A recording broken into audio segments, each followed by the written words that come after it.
everybody. Hope everybody is safe and healthy. Got to work on some matrix stuff, so let's get started.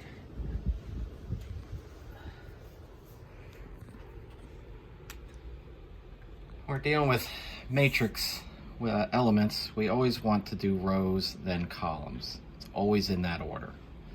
For example, if I have a matrix A here, and I have these as elements, and I need to find element A22, I go to row 2, column 2, and my value would be 11. If I'm finding element 1, 2, it's going to be row 1, column 2, and I would end up with row 1 right here, column 2, the answer would be 9. Alright, if we're dealing with matrix dimensions, once again, rows then columns.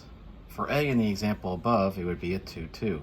2 rows, 2 columns. What about B? What are the dimensions there? Well, we have 2 rows, 1 column.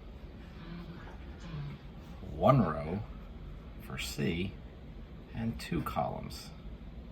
How about this big giant one, this big D right here? Well, we have 1, 2, 3, 4 rows. 1, 2, 3, 4, 5 columns. Where do we see matrix operations in the real world?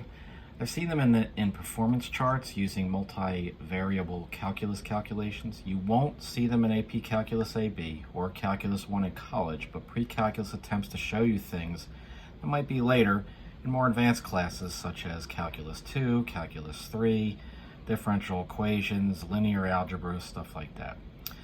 They want to show you things at their base core level, so when you do run into them later on in college, it's not unfamiliar. When we're doing add, subtract, or multiplication matrix operations, we have our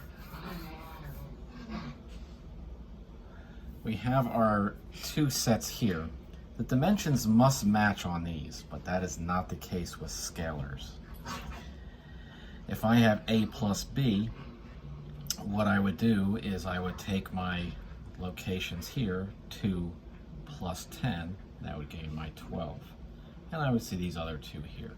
If I do A22 and B22, well, A22 is right here, B22 is here, and that's going to give me an answer of 19. If I were to do B minus A, you can see I got two values here. This one would be B21.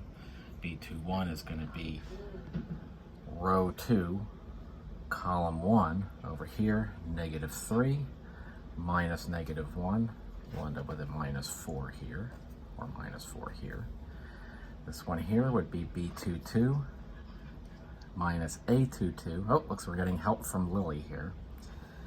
And that would give us, one second there, on the way there, Lily, 16 minus 3, which would be 13. And we put the 13 in there. If we're doing a multiply matrix A, we would be multiplying everything by 4. So you can see here I multiplied 4 there to get that, multiplied 4 to get there. And we would multiply 4 by the 2 there, that would give us an 8. The 4 by the 5 would give us 20. On the next film, we're going to be doing scalar matrix operations, but we'll save that for our next film.